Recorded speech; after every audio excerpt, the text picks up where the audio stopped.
मग शुद्ध द्वितीयेला धर्मनाथ बीज अनेक ठिकाणी साजरी केली जाते. नवनाथांच्या शिष्य परंपरेत चौरंगीनाथ, अभंगनाथ आणि धर्मनाथ ही महत्वाची नावे आहेत. पण धर्मनाथांची कथा अगदी विलक्षण आहे. एकदा मच्छिंद्रनाथ आणि गोरखनाथ काशीकडे निघाले.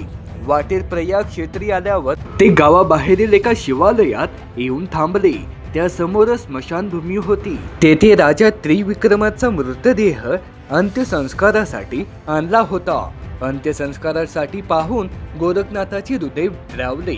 त्यांनी गुरूंना विनंती केली, राजाला जिवंत करूया. मच्छिंद्रनाथांनी स्पष्ट केले, राजा ब्रह्मस्वरूपात विलीन झाला आहे, त्याला परत आणणे शक्य नाही. पण गोरखनाथाच्या हट्टामुळे त्यांनी एक युक्ती सुचवली.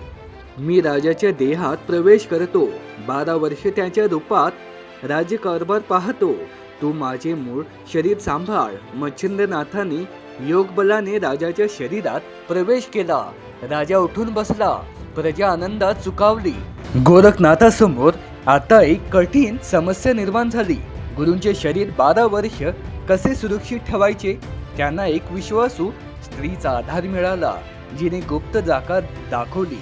त्रिविक्रम राजाच्या रूपात मच्छिंद्रनाथ योग्य कारभार पाहू लागले. काही कारण राणी देवती गर्भवती झाली. यथा काळी पुत्ररत्न प्राप्त झाले. या बालकाच्या धर्मनाथ असे नाव देण्यात आले.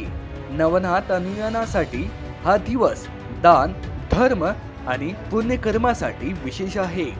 गोरक्षनाथाने घोषणा केली की या दिवशी यशाशक्ती दान करणाऱ्याला नाथ कल्याण प्राप्त होईल. दारिद्र्य, योग आणि संकटे नष्ट होऊन सुख समृद्धी लाभेल.